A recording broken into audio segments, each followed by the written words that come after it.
বিসমিল্লাহির রহমানির রহিম। আসসালামু আলাইকুম। আমি sergeant Mohammad Mobin, 20 field regiment artillery. গত 18 মে 2020 তারিখে কোলাহাটি সিএমএস এ ভর্তি হই। 19 মে 2020 তারিখে জরুরি ভিত্তিতে আমাকে এক ব্যাগ রক্ত দেওয়া হয়। 20 মে 2020 তারিখে শারীরিক অবস্থার অবনতি হলে অ্যাম্বুলেন্সের মাধ্যমে জরুরি ভিত্তিতে বগুড়া সিএমএস এ রেফার করা হয় এবং আইসিইউতে ভর্তি করা হয়।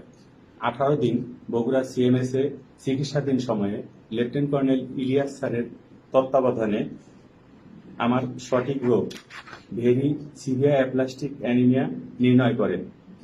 এখানেও আমাকে 3 ব্যাগ রক্ত প্রদান করা হয়, কিন্তু ক্রমশই অবস্থার অবনতি ঘটলে জরুরি ভিত্তিতে অ্যাম্বুলেন্সের মাধ্যমে ঢাকা সিএমএস এ রেফার করা হয়।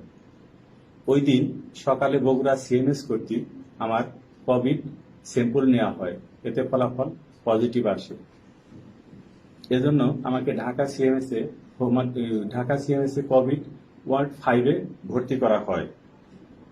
8 জুন 2020 তারিখ হতে দীর্ঘ 1 মাস এই মহামারী ক্রান্তি লগ্নে কোভিড ও ভেরি সিভিয়ার অ্যাপ্লাস্টিক অ্যানিমিয়া রোগ নিয়ে প্রতি সপ্তাহে 1 অথবা 2 ব্যাগ রক্ত, প্লেটলেট গ্রহণ ও সুচিকিৎসার ফলশ্রুতিতে কোভিড নেগেটিভ আসে এবং ওই দিনের হেমাটোলজি ওয়ার্ডে রেফার করেন।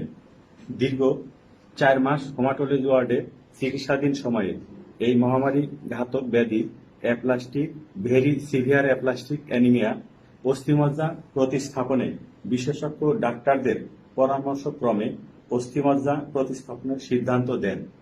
কিন্তু এটি একটি ব্যয়বহুল ও দুরূহ চিকিৎসা, যার প্রতিস্থাপক নিজের ভাই অথবা বোনের সাথে মিলতে হবে। আল্লাহর অশেষ রহমতে ও সকলের দয়ায় আমার বোনের সাথে 100% মিলে যায়। ভেরি সিভিয়ার অ্যাপ্লাস্টিক অ্যানিমিয়া একটি রক্তক্ষয়ী ঘাতক ব্যাধি এবং ব্লাড ডোনারের চেয়েও মারাত্মক। এটি একটি ব্যয়বহুল চিকিৎসা, যা ভারতে 50 লক্ষ এবং সিঙ্গাপুরে প্রায় 1.5 কোটি টাকা ব্যয় হয়। আল্লাহর অশেষ রহমতে মহামান্য রাষ্ট্রপতি ও মাননীয় প্রধানমন্ত্রীর অনুপ্রেরণায় সেনাবাহিনী প্রধান এবং সিএমএস ঢাকা কমান্ড্যান্টের সার্বিক তত্ত্বাবধানে বিএমটি টিমের নেতৃত্বে গত 31 অক্টোবর 2020 তারিখে এই চ্যালেঞ্জিং অস্থিমজ্জা প্রতিস্থাপন সম্পন্ন হয়। এই টিমে ছিলেন বোনমেরু ট্রান্সপ্লান্টে উন্নত প্রশিক্ষণপ্রাপ্ত ডক্টর কর্নেল মসলিউদ্দিন ও ডক্টর কর্নেল মোস্তাফিল করিম এবং বিএমটিতে প্রশিক্ষণপ্রাপ্ত অন্যান্য সদস্যবৃন্দ।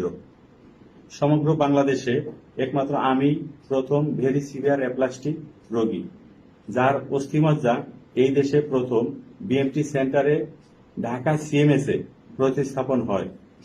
এজন্য আমি মহামান্য রাষ্ট্রপতি, মাননীয় প্রধানমন্ত্রী, কমান্ড্যান্ট সিএমএস ও অস্থিমজ্জা প্রতিস্থাপনের জন্য নিবেদিত প্রাণ হেমাটোলজিস্ট কর্নেল মসলিউদ্দিন ও কর্নেল মোস্তাফিল করিম এবং তাদের সাথে যারা ছিলেন সকলের নিকট আমি ও আমার পরিবারের প্রতিটি সদস্য চিরকৃতজ্ঞ। আর শুরু হতে শেষ পর্যন্ত আমার ইউনিটের অধিনায়কের অবদান ও যারা আমাকে রক্ত, প্লেটলেট ও হিমোগ্লোবিন দিয়ে বেঁচে থাকার আশা জাগিয়েছে, মহান আল্লাহ যেন তাদের সহায় হন। বিশেষ করে আমার ছোট বোন তার স্টেম সেল আমাকে দান করেছে, যা একটি সাহসী ও উন্নত মানসিকতার পরিচয় বহন করে। যার স্টেম সেলের মাধ্যমে আমার শরীরে এখন রক্ত উৎপাদন হচ্ছে, যার স্টেম সেল নিয়ে আমি আমার শরীরে এখন বেঁচে থাকার আশা জেগে পাচ্ছি।